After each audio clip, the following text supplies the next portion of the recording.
Generally, how have you felt about your season so far individually? A lot of up and downs, I think.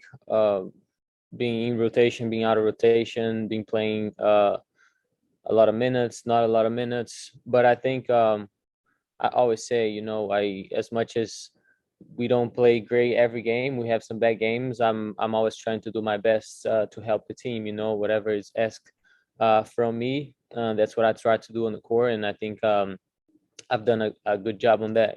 Just this year, I feel like my role is organizing the team and kind of making everybody comfortable on the court and putting everybody in a good spot. And I think with what we have, I've been doing a good job.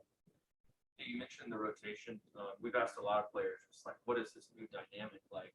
Where your minutes aren't guaranteed like maybe they were at different times. What's it been like for you?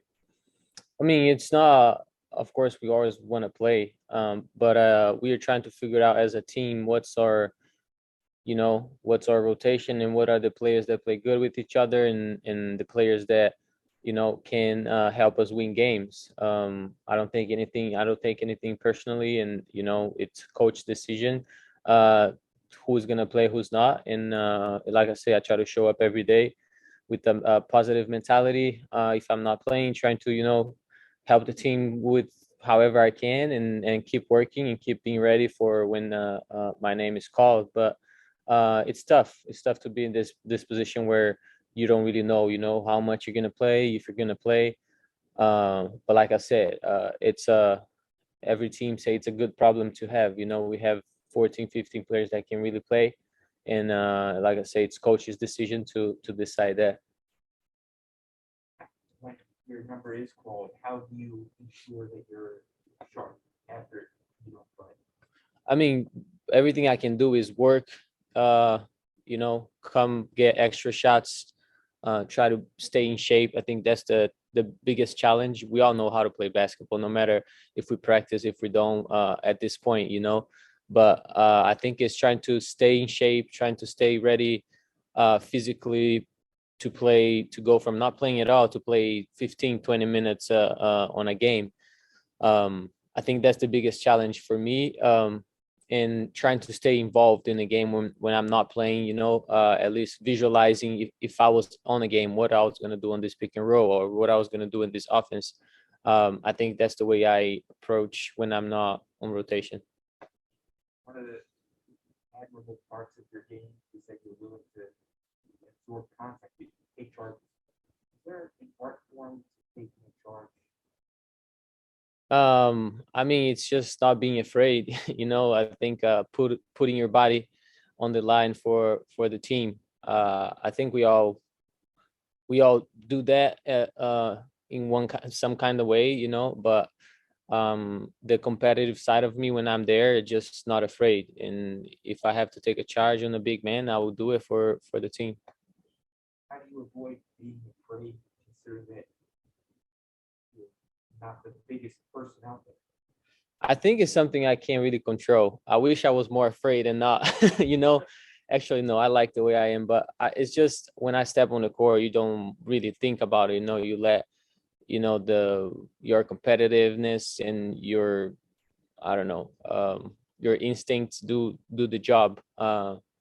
Even more defensively, it's all about grit, all about the energy and trying to, I don't think I would have been here if I wasn't like that, being the size I am. I think that's something that I have to do if I want to be here, if I want to have a role in the NBA team. And it's the competitive side of me that I think it's just shut everything off and do what you have to do. Who is the opponent who hit your hardest when you try to take a charge? I mean, usually it's the big guys. Steve Adams is one that it's always setting. Uh, I wouldn't say illegal screens, but strong screens. Like I feel like every screen is kind of illegal because they always moving. As a small guard, it's tough to get over screens. But I think Steve Adams is one of the guys that, I mean, it's tough to you know hit on him. But every team has one. Joel Embiid, if you stop in front of him, he's gonna run you over, and he's a big size. So I don't know. It's tough to take one player that have caused me problems in the past. You were part of this team last year when you guys obviously were 17 and 32, and then you figured out the defense like on the fly. Some of the personnel changed, but what can you take from that experience as you guys search for answers this time? I think last year we had a point that I remember coach saying, no matter contract, no matter like how good you play offensively, he is gonna play the guys that play hard and compete. And that's when we start, um, winning games and finding ways. Even the games we didn't win, we like felt good about it. We felt good that we were giving everything. We were playing hard. We were playing together. We knew everybody's role, and I think that helped us on the court. You stepping on the court, knowing what you have to do to help the team. You do that as best as you can, and if it doesn't go well, it doesn't go well. I think it takes a lot of pressure out of you thinking that you should be doing more than you really need to do for the team. So that's when we start winning games. Of course, Russell and Brad was having they were having an amazing season. At that point, Russell took over. Brad was legit all season over, and they were the best two players on the team, and everybody just kind of uh, play with the rhythm and play with them. As how good they go, we go with them. So I think that was the turnaround last season. That I think if we could take something from that, would be just the competing, and going out there and letting everything on the court, and doing together as a team. What are gonna be the priorities that you guys face the Miami? We've talked a lot about them this shoot around. We've played them a lot this season already, so we know the personnel. We know they want to shoot threes. They're one of the best teams percentage wise, shooting threes, and if not the best, I think, in the league. So they shoot a lot of corner threes. So it's just trying to stop those and then offensively play your game, trying to be aggressive, play hard, and try to compete with them. Neil? Hey, Raul. Everybody's talking a lot about communication. I'm curious, from your perspective as a guard, what is the onus and responsibility of a guard to be able to communicate on defense and not just leave it only on the big man?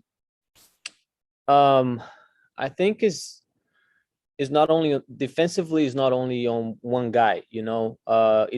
We say the big guys because they're usually back and they can see everything. So they're the ones that can see if there's a screen coming and if there's a pin down coming. So they're the ones that usually have the most responsibility to talk. But it is on everybody. If I'm on the corner with the shooter, or if I'm on the help side, I have to let everybody know that I'm on the help side. So I think it doesn't defensively, is not by possession. Of course, as a point guard, usually you're the voice of the team, mostly offensively. But I think on defense, it takes on everybody. Sometimes my guy is setting a screen, I have to let whoever's guarding the ball that my guy is setting a screen. But I think we never put the whole responsibility on one guy or on just the big, because he's the one back there. So I think it takes on everybody. To answer your question, it's just for me, it's trying to talk when I have something to say on defense. If I'm on the help side, if my guy's setting screen or back screen, I think for me that's what I can do as far as communication on defense. Thanks, Raul. Yeah. That's it, Raul. Thank